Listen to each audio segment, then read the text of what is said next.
মহাজন, সন্ধ্যা হয়ে আসছে। বাতিটা কি জ্বালাবো, নাকি আজকের মতো খাতা বন্ধ করবেন? খাতা বন্ধ করার সময় কি আমার হাতে আছে সুলতান? এই খাতা তো শুধু কাগজ আর কলমের খেলা নয়, এটা হলো চর খেলা গ্রামের নিঃশ্বাস। যতক্ষণ ওরা শ্বাস নেবে ততক্ষণ এই খাতা খোলা থাকবে। বাতি জ্বালা। জি মহাজন। তবে একটা কথা ছিল, খাতাটার মলাট কেমন যেন কালচে হয়ে যাচ্ছে দিন দিন। আগে এমন ছিল না, ধরলে হাত ঠান্ডা হয়ে যায়। ঠান্ডা তো হবেই। যাদের নাম এখানে লেখা তাদের বুকের রক্ত ঠান্ডা হয়ে যাচ্ছে। সেই ঠান্ডা ভাবটা খাতায় উঠে আসছে। তুই ওসব বুঝবি না। বল, আজ কার কার আসার কথা? তালুকদার বাড়ির ওই পাশ থেকে বাবুল চাষা আসার কথা। 3 মাস ধরে সুদ বাকি। আর ওই নদীর পাড়ে সালমা বেওয়া। তার তো দেওয়ার মতো কিছুই নেই। দেওয়ার মতো কিছু নেই? এটা ভুল কথা সুলতান। মানুষের চামড়া আছে, হাড় আছে, সম্মান আছে, অনেক কিছু নেওয়া যায়। টাকা না থাকলে অন্য কিছু নেব।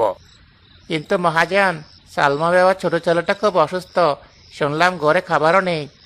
সুলতান, তুই আমার মোহরি নাকি সমাজসেবক? দয়ার ব্যবসা, এই দুইটা এক নদীতে চলে না। দয়া করলে বাতের হাড়ি খালি থাকে, আর ব্যবসা করলে সিন্দুক ভরে।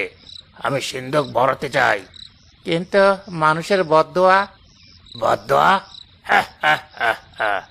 বদদোয়া যদি লাগতো তবে এই চরখোলায় আমি হাসেম মহাজন না হয়ে ফকির হাসেম হয়ে রাস্তায় বসে থাকতাম।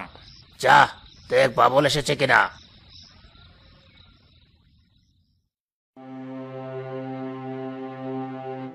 মহাজন, আমাকে ডেকে পাঠিয়েছেন? ডেকে পাঠাবো কেন বাবুল? ঋণের গন্ধ মানুষকে টেনে আনে। তোর তো আসারই কথা ছিল। আজ 3 মাস পার হলো। সুদে আসলে টাকার অঙ্কটা কত হয়েছে জানিস? মহাজন, আমি জানি, কিন্তু এবার বন্যা আমার সব শেষ করে দিয়েছে। ক্ষেতের ধান পচে গেছে, আমার গরুটাও মরে গেছে। আমাকে আর কয়টা দিন সময় দিন। সময়? সময় তো আমি বেচি না বাবুল, আমি টাকা বেচি।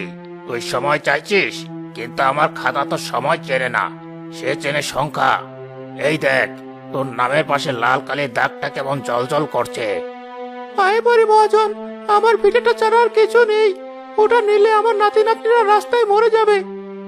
মরে তো মানুষ যাবেই, আজ না হয় কাল, কিন্তু আমার টাকা তো মরবে না। শোন বাবুল, এই খাতাটা দেখেছিস? এর নাম কি জানিস? গ্রামের মানুষ বলে এটা নাকি জামদূতের খাতা।